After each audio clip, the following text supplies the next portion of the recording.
ভিডিওটা শেষ পর্যন্ত দেখো আর একদমই হেসো না কিন্তু, ঠিক আছে? তো ট্রেন্ডিং ভিডিও করতে গিয়ে কী যে অবস্থা হলো সেটাই আজকে আমি তোমাদের সাথে শেয়ার করব।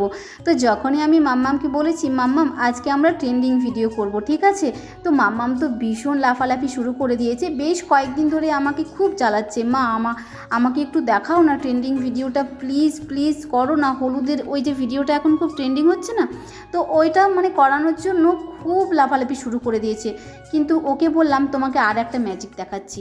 তো ওটা দেখাতে গিয়ে দেখো কি অবস্থা, এক বালতি জল তো নিয়ে নিয়েছি আর এখানে একটা লেবু পাতাও নিয়ে নিয়েছি, আর তার মধ্যে দিয়েছি হচ্ছে যে একটুখানি শ্যাম্পু। তো আমার ভাইরা না কি একটা করে জানো তো, আমি ওটাই হচ্ছে যে দীপাকে আর মাম্মামকে বলছি, আমার তো হচ্ছেই না বালতির মধ্যে, মানে কিছুতেই হচ্ছে না, ওটা যে চলবে ওটা তো চলছেই না। তো যাই হোক, তোমরা কিন্তু হেসো না, আমি তোমাদের সাথে অবশ্যই শেয়ার করব। আমার ছোটো ভাইকে জিজ্ঞেস করি ওরা কিভাবে কি করে, তারপরে আমি তোমাদের সাথে শেয়ার করব, ঠিক আছে? কিছুতেই তো হলো না, একেবারে মানে কি বলবো, বেকার হয়ে গেল জলটা।